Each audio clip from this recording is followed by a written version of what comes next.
लेकिन माया सिविलाइजेशन का खात्मा आज से काफी समय पहले ही हो गया। उसका कारण क्या था कि उनको प्रकृति समझ नहीं आई। इन चीजों में बनावटी नहीं है। बनावटी किन चीजों में? बनावटी है आप जैसे लोगों के अंदर, बनावटी है हर एक उस इंसान के अंदर जो कोई भी ऐसी वस्तु, इस ब्रह्मांड का कोई भी ऐसा कण, कोई भी ऐसी चीज जो अस्तित्व में है, जो गुणवत्ता है, उसके हिसाब से अगर कोई चीज काम कर रही है तो अपने आप में वो अध्यात्म का ही स्वरूप है। महादेव, जय बजरंगबली। लोग आजकल इतने समझदार हो चुके हैं, लोग इतने चालाक हो चुके हैं या इतने ज्यादा बुद्धिजीवी हो चुके हैं कि लोग प्रकृति पे सवाल उठाने लगे हैं।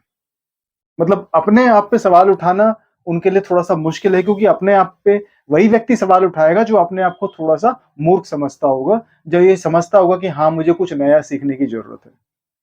लेकिन कोई भी ऐसा व्यक्ति जो अपने आप पे सवाल नहीं उठाता, उसका मानना कहीं ना कहीं ये होता है कि मैं पूरी तरह इंटेलिजेंट हूं, मैं बहुत समझदार व्यक्ति हूं और मुझे कुछ भी सीखने की जरूरत नहीं है, मैं एकदम ज्ञानी व्यक्ति हूं। तो होता क्या है कि लोग खुद पे सवाल ना उठा के दूसरों पे सवाल उठाते हैं, और जब बात दूसरों पे सवाल उठाने की आती है तो उसके अंदर प्रकृति भी आ जाती है। तो मेरे पास एक सवाल किसी व्यक्ति ने भेजा है और उसने पूछा है कि क्या प्रकृति को अध्यात्म की जरूरत है? क्या प्रकृति को अध्यात्म की जरूरत है? तो ये सवाल इतना बचकाना है। कोई भी व्यक्ति जो थोड़ा बहुत भी आध्यात्मिक चीजों में धर्म से जुड़ा होगा, उसे इस बात की सूझबूझ होगी कि प्रकृति अपने आप में ही अध्यात्म है भाई। आप प्रकृति को अध्यात्म से कैसे अलग करोगे? कोई भी ऐसी वस्तु, इस ब्रह्मांड का कोई भी ऐसा कण, कोई भी ऐसी चीज जो अस्तित्व में है और बनावटी नहीं है, समझ लो प्रकृति वो अपने आप में अध्यात्म का एक बहुत बड़ा स्वरूप है। प्रकृति को आप समझने से क्या, आप प्रकृति से क्या मतलब समझते हो? आप प्रकृति का मतलब आपको छोड़ के इस दुनिया में जितनी भी बनावटी चीजें हैं, उन सबको छोड़ के जो भी कुछ है वो अपने आप में अध्यात्म ही है। इस टाइम परमात्मा की, भगवान की, देवी देवताओं की बात मैं नहीं कर रहा हूं। आप किस चीज की बात करने की कोशिश करोगे? क्या आप चांद तारों की बात करोगे? अध्यात्म का मतलब होता है कोई भी ऐसी वस्तु जो अस्तित्व में है और अपने सिद्धांत के अनुसार परमात्मा के बनाए हुए रास्ते पे वो पूरे उद्देश्य से, पूरी पवित्रता से, पूरी शुद्धि से वो अपना काम कर रही है। उस व्यक्ति को या उस वस्तु को आप अपने आप में प्रकृति का स्वरूप और अपने आप में अध्यात्म का स्वरूप मान सकते हैं। कभी सूर्य को आपने 2-3 घंटे लेट निकलते हुए देखा है कि सूरज कभी भैया यहां से ना निकल के वहां से निकल गया हो? या सूरज का जो निकलने का समय था वो आज 5 बजे था, लेकिन आज सूरज 2 घंटे लेट हो गया। कभी ऐसा हुआ है? कभी ऐसा नहीं होता। कभी आपने देखा है कि चांद कहीं से मतलब निकलने वाला था और कहीं और से निकल रहा है? ऐसा नहीं होता भाई। आपने कभी देखा है कि पृथ्वी की घूमने की जो स्पीड है, उसके अंदर अचानक ही मतलब घंटों भर का फर्क आ गया हो? ऐसा नहीं होता।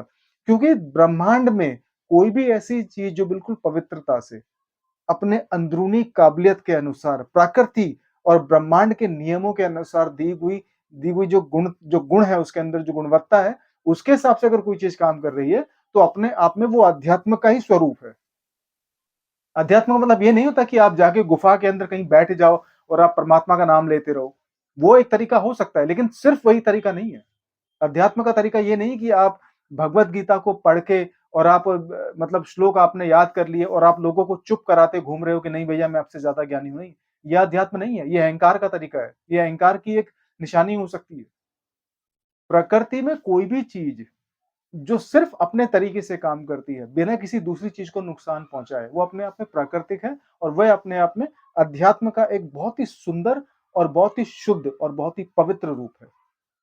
इन चीजों में बनावटी नहीं है। बनावटी किन चीजों में? बनावटी है आप जैसे लोगों के अंदर, बनावटी है हर एक उस इंसान के अंदर जो अपने आप को पूर्ण समझकर, अपने आप को पूरा कंप्लीट और अपने आप को बुद्धिजीवी समझकर दूसरों पे कमी उठाता है। और आजकल लोग प्रकृति पे भी कमी उठाते हैं। और एक चीज और मैं आपको बताना चाहूंगा, इस दुनिया में जितनी भी सभ्यताओं का डाउनफॉल हुआ है, चाहे वो माया सिविलाइजेशन हो, चाहे वो आपका ग्रीस सिविलाइजेशन हो, चाहे आपका वो चाइनीज सिविलाइजेशन हो, चाहे वो दूसरी कोई भी सिविलाइजेशन हो, चाहे कोई भी सभ्यता हो, उन सभ्यताओं के डाउनफॉल होने के दो कारण हैं सबसे मोटे मोटे। पहला कारण है कि वो प्रकृति को समझ नहीं पाए। कोई भी सभ्यता का जो डाउनफॉल होता है, वो उसका सबसे बड़ा कारण होता है कि वो प्रकृति को नहीं समझ पाए। और कोई भी ऐसी सभ्यता जो थोड़ी सी एडवांस हो जाती है और जो प्रकृति के साथ खिलवाड़ करने की कोशिश करती है, उसके पतन का कारण भी प्रकृति बनती है। अब उदाहरण के तौर पे जैसे एक बीच में कैलेंडर का एक डेट ब्लॉक हुआ था माया सिविलाइजेशन के अनुसार, उससे आगे वो कैलेंडर था ही नहीं। It was a concept according to Maya civilisation. शायद वो पता नहीं 22 दिसंबर 2012 था, I am not sure about that date. लेकिन उसके माया सिविलाइजेशन के अनुसार उस कैलेंडर के उस डेट के आगे कोई डेट एग्जिस्ट ही नहीं करती। मतलब उस डेट के बाद शायद वो दुनिया के अंत का समय होगा, ठीक है, या मतलब एक प्रलय का समय होगा, जो भी उनकी जो सिविलाइजेशन के उनके अनुसार जो उनके कॉन्सेप्ट थे, ठीक है। आज देखो ये 2025 है, लेकिन माया सिविलाइजेशन का खात्मा आज से काफी समय पहले ही हो गया। उसका कारण क्या था कि उनको प्रकृति समझ नहीं आई, या माया सिविलाइजेशन की जितनी भी जो जो उनकी बुद्धि थी, जिस स्तर पर उनका विकास हुआ था, उस हिसाब से वो प्रकृति को समझ नहीं पाए। और हो सकता है कि शायद उन्होंने प्रकृति को समझने की कोशिश भी नहीं करी होगी, क्योंकि उन्हें लगता होगा कि हम बहुत बुद्धिमान हैं। जैसे आप जैसे लोगों को लगता है ना कि हम बहुत इंटेलिजेंट हैं, हमारे अंदर किसी और नई चीज को सीखने की जरूरत नहीं है। तो नई चीज को सीखने की जो जिज्ञासा होती है, जो मर जाती है, वो कभी-कभार पूरे समाज का, पूरी सभ्यता का पतन का कारण बनती है। आप जैसे लोग माया सिविलाइजेशन में पैदा हुए होंगे, तो उनको लगता होगा कि हम तो सर्वज्ञानी हैं, हम तो भैया पूरे के मतलब बहुत इंटेलिजेंट है, हम इस सभ्यता के सबसे एडवांस जीवन है, मतलब हम व्यक्ति हैं, तो हमें किसी चीज को सीखने की जरूरत ही नहीं है, ठीक है। तो एक कारण ये होता है कि उनको प्रकृति समझ नहीं आती, कि भैया प्रकृति समझ नहीं आई, तभी तो वो उस कैलेंडर से आगे नहीं बढ़ पाए। इसलिए वो सिविलाइजेशन खत्म हो गई, उसका खात्मा हो गया, विलुप्त हो गई वो धरती के चेहरे पे से। अब एक होता है कि प्रकृति को समझ के उसके साथ खिलवाड़ करने का भी कारण होता है। और कहीं न कहीं हमारा ये जो समाज है, मैं सिर्फ अपने सनातन समाज की बात नहीं कर रहा हूँ, जितनी भी हमारी जो सिविलाइजेशन धरती पे जितने भी लोग रहते हैं, कहीं न कहीं एक दिन इस पूरी धरती पे रहने वाले जो जीव हैं, उनका खात्मा होने का कारण प्रकृति बनेगी। मतलब प्रलय आएगी, कहीं से उल्का पिंड गिरेगा, धरती फटेगी, बाढ़ होगी, सूखा होगा, ये तो हो ही रहा है। लेकिन कभी-कभी हम प्रकृति को बहुत ज़्यादा अंडर एस्टिमेट करते हैं। हमें लगता है कि प्रकृति हमारे हिसाब से काम करती है। वही आप जैसे लोगों की बुद्धि जैसे काम करती है, कि भैया मैं तो बहुत समझदार हूँ। हम प्रकृति के आगे, प्राकृतिक चीज़ों के आगे हमारी जो औकात है, हमारा जो मूल्य है, वो मात्र एक कण जैसा है।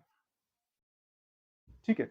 तो अभी कुछ दिनों पहले मैं पढ़ रहा था कि किसी देश ने जानवर और इंसानों को मिक्स करके कोई रिसर्च करके उन्होंने परमिशन दी है, और एक व्यक्ति चाहे तो अपनी मर्जी से जानवर के मतलब कुछ अंश या उनके अंग या अपनी बॉडी के अंदर कुछ मतलब सर्जरी करवा के या कुछ करवा के अपने शरीर को वो इंसान जैसा बना सकता है।